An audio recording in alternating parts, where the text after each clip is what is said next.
Las nuevas tecnologías cada día son más comunes en diversos sectores de la sociedad. Sin embargo, su uso en educación ha resultado ser un camino complejo donde las autoridades educativas, investigadores y profesores no han logrado establecer lineamientos donde se aprovechen al máximo el beneficio en estudiantes de todos los niveles. Las nuevas tecnologías a esta altura no son tan nuevas, ¿no? Y hay quienes dicen que la revolución digital ya terminó, que hoy estamos en una situación en la cual es cosa de todos los días estar conectados, tener dispositivos. Se calcula que el nivel de penetración de las tecnologías digitales en este momento, sobre todo de los celulares inteligentes, es de cerca de la mitad de la población mundial.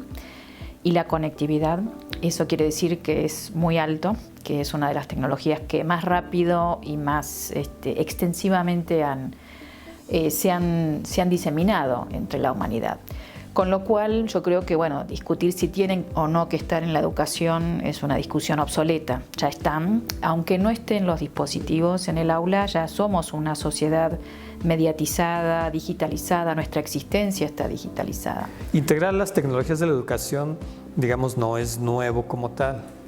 Ya son varias décadas, incluso más en Estados Unidos, pero digamos que ya como lo conocemos actualmente, no se tiene tanto tiempo, pero integrar las tecnologías a la educación necesariamente implica cambios organizacionales y estructurales en la institución. Entonces, no es únicamente dotar de equipo, no es únicamente tener acceso a Internet, no es únicamente ya sea permitir el uso de laptops o tabletas o celulares, sino implica todo un cambio de cultura. Y este cambio de cultura tiene que ver no solamente con permitir y poder que los estudiantes de cualquier nivel tengan acceso, sino toda una cultura pedagógica, por supuesto que impacta al profesor, que se apropien esas tecnologías y tiendan a cambiar no radicalmente el modelo educativo, pero sí por lo menos a hacer énfasis en ciertos aspectos para potenciar esas tecnologías.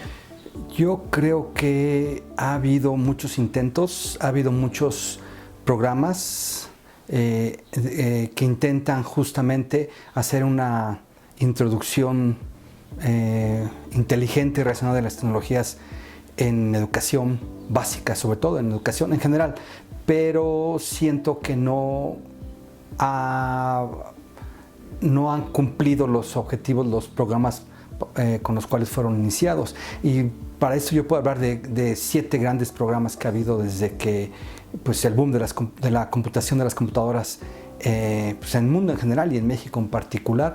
Y yo siento que ha habido buenos intentos, pero no ha habido consecución de estos programas y en consecuencia no hemos tenido resultados que apoyen justamente una introducción inteligente, racional, creativa, lúdica, amigable y sobre todo transformadora de los estudiantes, de las tecnologías para los estudiantes en sus cursos, en su formación.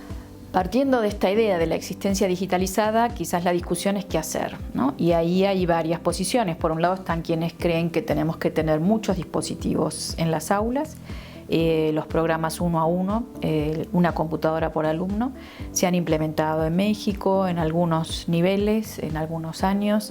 Se han implementado en otros países. Ahí la experiencia ha sido dispar. Yo creo que son un medio muy importante para el acceso de los sectores más pobres a las tecnologías digitales. No necesariamente transforman la enseñanza de la manera que se esperaba y eso pasa por varios motivos. Por un lado porque los maestros no siempre tienen la preparación suficiente, la conectividad en las aulas no es la que debería haber, hay problemas con la carga de los equipos, con el manejo de los equipos, con el software educativo que tenemos. Y por otro lado también se encuentra que los usos que se hacen de las tecnologías no son, los usos que vienen impulsados desde la sociedad, videojuegos, entretenimiento, llamémoslo de una manera rápida, redes sociales, no son necesariamente los que más nos interesan desde el punto de vista educativo. Y ahí también creo que habría que diferenciar, hay videojuegos educativos y no educativos, hay usos educativos de las redes sociales y usos menos educativos o educativos en direcciones que no necesariamente nos gustan. María Teresa Rojano decía, bueno, es que creo que la brecha ahorita es entre investigación y práctica. Hay investigación y esa investigación cómo se vuelca ya a la práctica y ya en ese contexto, en esa práctica educativa, cada uno tiene que depositar y tiene que hacer de sí el uso de la tecnología para el beneficio, la calidad de innovación educativa. Y hablo cada uno, me refiero desde los docentes, capacitación, competencias digitales, habilidades, modernizaciones pedagógicas, actualizaciones. La propia institución no puede dejar a la deriva que los profesores por su propia cuenta naveguen por ahí capacitándose y medio aislados sin que desde la institución se dirijan, se organicen algún tipo de misión y perspectiva cómo se debe usar la tecnología en la educación. Y no solamente en cuestiones de visión y misión, sino también administración y gestión, procuración. Ha habido avances y sobre todo desde el punto de vista de infraestructura. Cada vez las tecnologías son menos onerosas en términos económicos y bueno, ha habido posibilidad de dotar de infraestructura a las escuelas en general.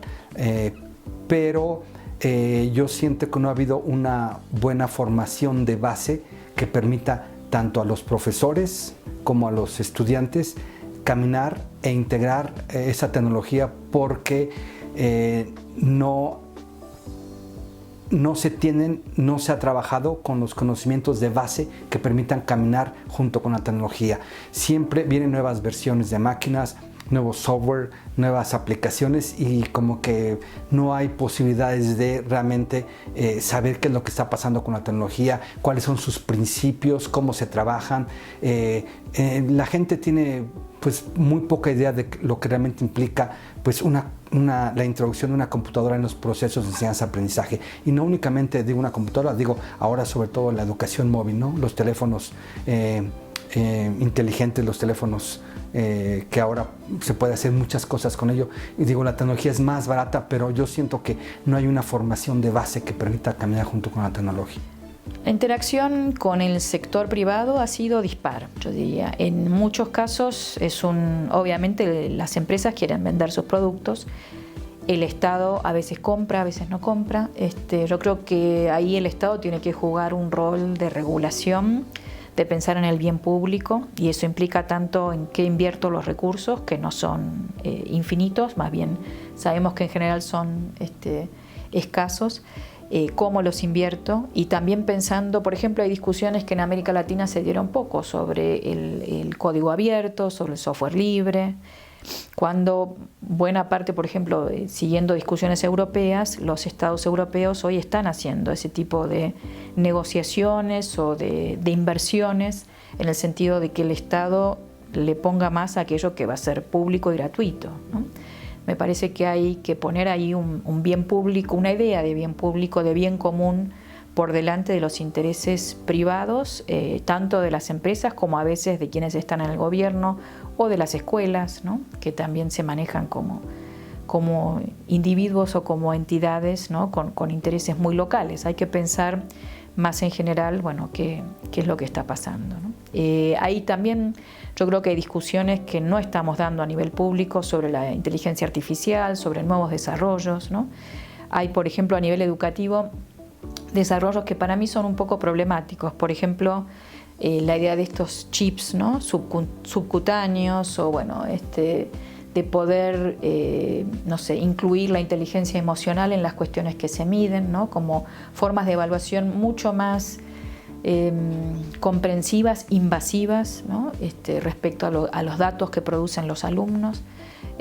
a lo que se sabe de los alumnos. Yo creo, por ejemplo, esta idea de que vamos a medir la reacción de los alumnos a través de su cara, sus gestos, si se lo pongo en la piel, bueno, cuánto lo emocionó cierto contenido. A mí me parece que no es una dirección en la que tenemos que ir, ¿no? Y ahí si lo dejamos librado al interés de las empresas, quizás vaya para ese lado porque eso va a vender información que a otras empresas les interese. Pero como educadores, yo no sé si quiero que esa información esté disponible para que la use quién, ¿no? Y me parece más bien que pensando en un proceso educativo se termina descuidando mucho ese espacio de encuentro de los alumnos con su profesor, ¿no? De una manera que esté centrada en un trabajo, en un conocimiento que tiene plazos más largos, ¿no? No es que tengo que medir cada 10 segundos qué pasa, sino que en la educación los procesos por ahí es 1 año, 2 años, 3 años, ¿no?